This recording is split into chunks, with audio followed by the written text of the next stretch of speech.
নমস্কার বন্ধুরা। তোমরা এখনও হয়তো আশা করে রয়েছো যুবসাথী প্রকল্পে টাকা ঢুকবে। আমার মনে হয় না যে যাদের এখনও মেসেজ এসছে বা যাদের এখনও মেসেজ আসেনি তো তাদের টাকা ঢুকবে। কারণ মেসেজ এসছে, অনেকের মেসেজ এসছে যে টাকা হয়তো ঢুকেছে, ব্যাংকের মেসেজ এসে গেছে। অনেকে টাকা তুলেও নিয়েছো, আর অনেকে হয়তো মেসেজ এসছে টাকা এখনও ঢোকেনি, আর অনেকের এখনও মেসেজ আসেইনি।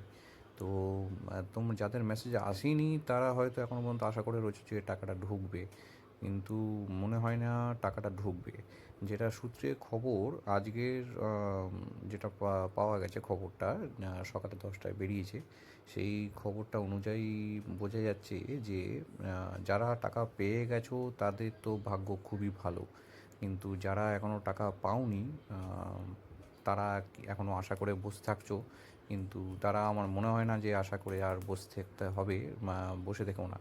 কারণ টাকাটা জাস্ট একটা, মানে আইওয়াশ টাইপের বলা যেতে পারে যে এই ভোটের আগে যে টাকাটা ঢুকবে।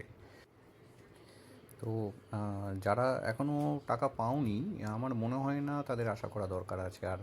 কারণ তোমরা একটা জিনিসই খেয়াল করে দেখো যে তোমরা স্ট্যাটাস চেক করতে বলছে, অনেকেই ইউটিউবে ভিডিও বানাচ্ছে যে স্ট্যাটাস চেক করবে কী করে।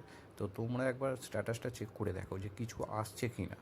তো যদি প্রকল্পের এই স্ট্যাটাসের মধ্যে তোমরা যদি অনলাইন অনেকে করে আছে, অনেকে অফলাইন করেছে, তারা যারা অনলাইন করেছো তারা কিন্তু এই টাকাটা হয়তো পাবে না। কারণ অনলাইনে যে পোর্টালটা খোলা হয়েছিল সেখানে কিন্তু অনেক রকমের অসুবিধা ছিল। ওখানে অনেকে ফর্ম ফিল আপ করেছো, অনেক ডকুমেন্টসের দেওয়ার মতন, যেটা সামনাসামনি হয়তো জমা দেওয়ার সময় ডকুমেন্টস তোমরা দেওয়ার সময় হয়তো মুখে বলে ঠিক করে নিয়েছো, কিন্তু অনলাইনে অনেকেরই ডকুমেন্টসে অসুবিধা হয়েছে। অনেকে ভুল করে হয়তো ব্যাংকের লিঙ্ক দেয়নি, বা হয়তো ব্যাংকের অ্যাকাউন্টের নাম্বার ভুল করেছে, বা ব্যাংকের ঠিকঠাক ফিল আপ করেনি ব্যাংকের ডিটেলসগুলো। অনেকে অ্যাড্রেসে ভুল করেছো, অনেকে নামে ভুল করেছো। তো তারা কি করবে যাদের ভুল হয়েছে? তো সেটা কিন্তু জানার জন্য আমি আজকে সন্ধ্যেবেলা একটা ভিডিও একটা নিয়ে আসবো, একটা পোস্ট করব।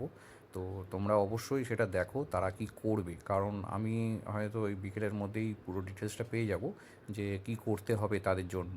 তো তোমরা যারা এইটা জানতে চাও যে যাদের ভুল হয়েছে কি করে করব, নিজেরা হয়তো জানো যে আমি ভুল করেছি, তো তারা ঠিক করব কি করে, আর কোথায় যাব, কি করব, কাকে বলবো, কোথায় কি ডকুমেন্টস দিতে হবে, তো সেটা জানার জন্য কিন্তু তোমরা সন্ধেবেলায় অবশ্যই ভিডিওটা দেখো। কারণ আর ভিডিওটা দেখো বলতে তোমরা সাবস্ক্রাইব করে রাখো, নাহলে ভিডিওটা পাবে না। তো সাবস্ক্রাইব করে রাখলে অবশ্যই তোমরা ডিটেলসে পুরো ভিডিওটা পেয়ে যাবে যে কি কি করতে হবে। আর কলকাতার মধ্যে অবশ্যই যারা রয়েছে তারা কিন্তু অবশ্যই দেখো এটাকে, কারণ কলকাতার বিশেষ খবর তোমরা সন্ধ্যাবেলা পেতে চলেছো। তোমরা সবাই সাবস্ক্রাইব করে রেখো, ভিডিওগুলো কিন্তু সবাই পেয়ে যাবে। আর এখানে আরেকটা জিনিস বলে রাখি যে আমাদের বিরোধী পক্ষ যে রয়েছে বিজেপি, তো তারাও কিন্তু নতুন দুটো প্রকল্প তারা নিয়ে আসতে চলেছে। কি তারা হয়তো ভোটের আগে সেটা ডিক্লেয়ার করে দেবে, আর ভোটে যদি তারা পরবর্তীকালে জেতে তাহলে এই দুটো প্রকল্প শুরু হবে। আর এই দুটো প্রকল্প কী আছে সেটা ডিটেলসে আমি আরেকটা ভিডিওতে বলে দেবো। তারাও অ্যাপ্লাই করতে পারো সেই দুটোতে, সবাই অ্যাপ্লাই করতে পারবে। আর এইটুকুনি জানাই যে তারা লক্ষ্মী ভাণ্ডারের যে টাকাটা ঢুকছে সেটা ডবল করে দেবে, আর ওটা অন্নপূর্ণা ভাণ্ডার নামে একটা প্রকল্প শুরু করবে।